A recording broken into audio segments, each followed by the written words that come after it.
안녕하세요. 축구 보는 고양이 캐스날입니다.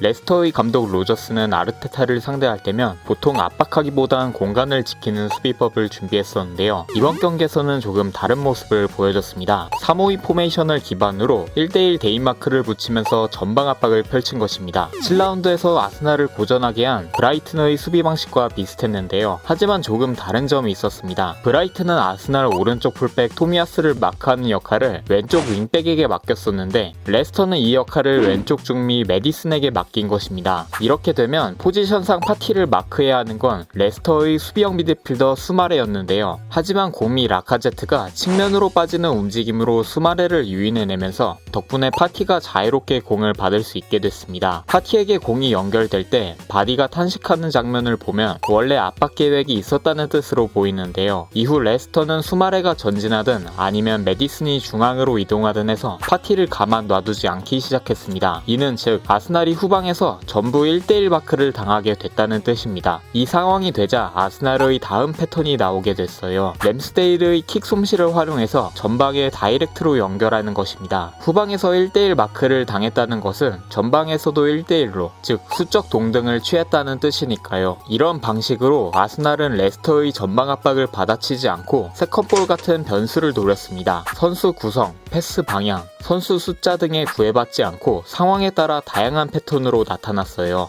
전방에서 수적 동등 상황입니다. 램스데일의 롱킥이 날라오자 오바메양이 상대 센터백과 몸싸움을 펼치는데요. 공을 몸에 맞춰서 포켓으로 떨구는 게 아니라 공을 흘리려는 움직임을 취합니다. 만약 공이 뒤로 흐른다면 상대는 커버해줄 선수가 없는 상황이니까요. 오바메양이 공을 흘리는데 성공해냈는데 센터백이 파울로 저지하네요. 경고를 받았지만 퇴장도 가능한 장면입니다. 명백한 득점 찬스였으니까요. 아스날은 이렇게 램스데일의 롱킥으로 1대1 압박을 벗어남과 동시에 전방의 수적 동등을 이용하려고 했습니다.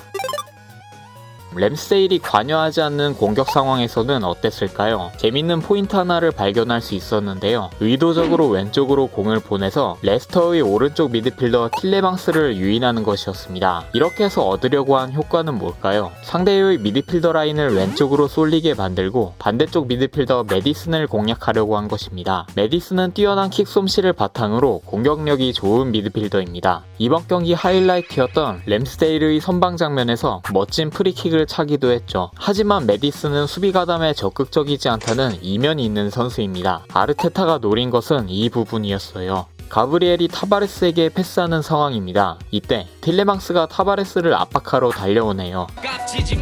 타바레스가 멋진 개인 돌파로 틸레망스의 압박을 뚫어내고 나아갑니다. 수비형 미드필더 수마레도 깊게 끌려 나온 상태네요. 두 미드필더가 자리를 비운 탓에 그 부담은 전부 메디슨에게 전가돼 버렸습니다. 이어서 타바레스가 박스 앞까지 전진했는데요. 이때까지도 메디슨의 수비 가담은 이뤄지지 않았습니다. 덕분에 타바레스는 방해 없이 라카제트에게 패스했고 라카제트의 크로스로 공격이 마무리됩니다. 같은 상황입니다. 이번에도 틸레망스가 타바레스를 타바레스가 전진 패스를 넣습니다. 전방의 오바메양을 거쳐 반대편으로 전환되는데요. 메디슨의 위치를 보세요. 덕분에 라카제트가 수월하게 패스를 받게 됐고 결국 토미야스의 크로스로 마무리됩니다. 아스날의 두 번째 골도 역습 상황이긴 했지만 이와 같은 원리로 만들어졌습니다. 아스날의 역습 상황입니다. 틸레망스가 오른쪽으로 침투한 상황이었고 이어서 수마레가 전진해서 압박합니다. 이에 파티가 오른쪽으로 넘겨주는데요. 수비라인 포백을 보호할 선수가 메디슨 하나뿐인 상황이에요. 라카제트가 레스터 수비라인 앞 포켓으로 들어갑니다. 메디슨이 저지해줘야 하는데 쫓아가질 않네요. 뒤늦게 달려봤지만 라카제트에게 공이 연결되는 건 막을 수 없었습니다. 이에 무려 4명이 달라붙는군요. 세컨볼이 흘러나왔고 로우가 집어넣으면서 득점에 성공합니다. 이렇게 아스날은 메디슨을 타겟으로 삼아 레스터의 왼쪽에 문제를 일으켰고